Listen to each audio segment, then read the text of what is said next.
Backwards compatibility, you say? I don't care.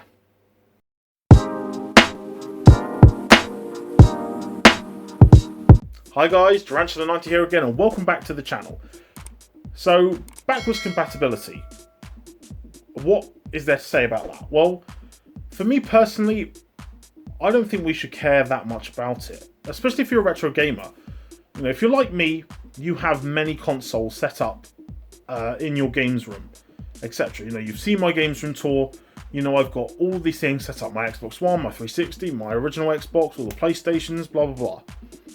Except for the PS1, which, as I've mentioned, I play my PS2 games and my PS1 games on my PS2. So I care about it to that extent, and also care about using my Game Boy player on my GameCube to play my Game Boy Advance games. And in the future, now I've got my N64, etc., I will probably play my Pokemon games on my N64. So, with that in mind, like, why do people care so much about backwards compatibility?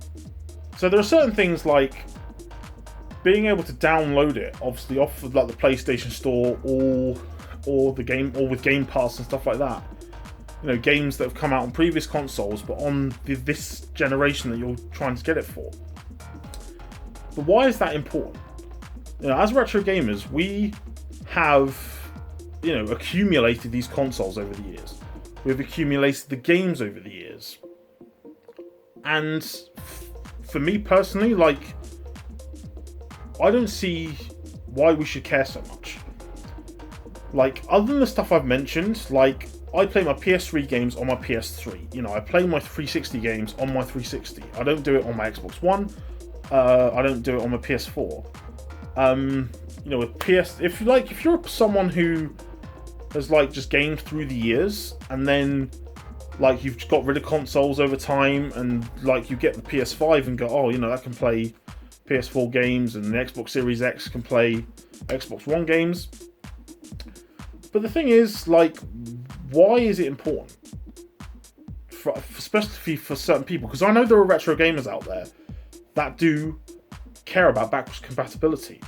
Now, that's whether or not to say it's because of the fact they don't have all the consoles maybe that they want at the moment, so they kind of rely on backwards compatibility. Maybe they prefer to play it on that system.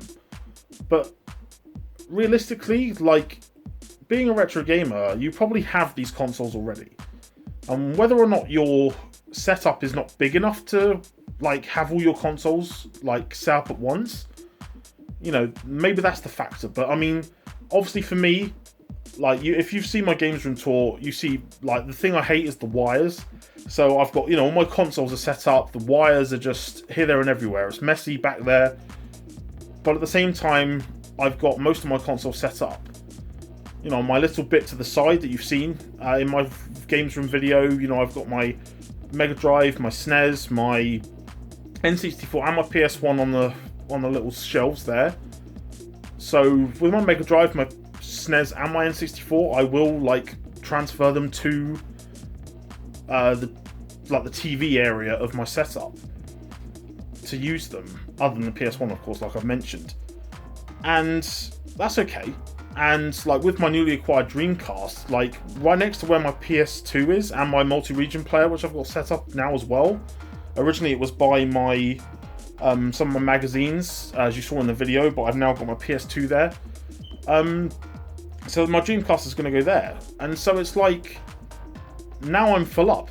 But, you know, I'm not worrying about the room, you know, to have to worry about the backwards compatible consoles, because I have all the consoles there that I want, and I have all the consoles there that I need.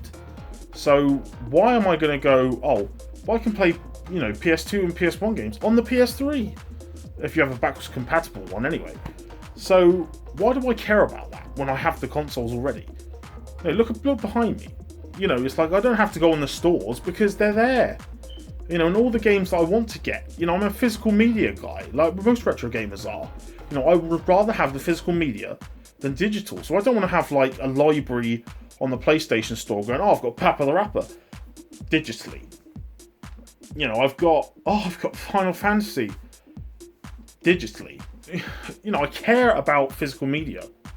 So, you know, digitally, you know, and there's with that as well, there's just so much that goes into going, oh, well, yeah, but you can play it on, you know, the Xbox One and the graphics of this, that, and the other. But it's like, yes, but as retro gamers, don't we reminisce when we play these games because of the graphics, like showcasing kind of the difference between, you know, playing any game. You know, it could be any game you can think of, like playing BioShock and then playing the remastered version. Yes, I haven't played BioShock, but you get the gist. Same with Dark Souls. You know, there's a remastered thing. I'm sure it's very different. Again, I haven't played them, but you get the gist. So that's kind of the point I'm trying to make with this video, is that should we as retro gamers, if we've got the consoles, if we've got the setup and all this other stuff, do we really care? Like, is it really that backwards compatibility really important to us when we could just play the games and set them up?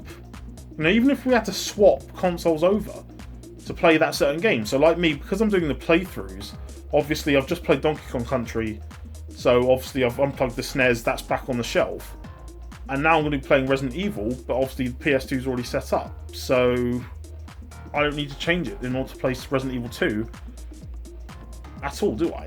So it's like, you know, even if you just have to swap the consoles, it's not a big deal. You know, but then it's like, and also when you think about it, if you're going to do backwards compatibility, especially with games like if you get digital ones, like digital versions, so you can play it on that console, then you're spending more money on games you already own, just to own them on that. Just to own them on like a different thing, in a different way, which, like, why would you? It's the same with, like, I get, like, when people buy the same game for multiple consoles because they want to see the kind of differences.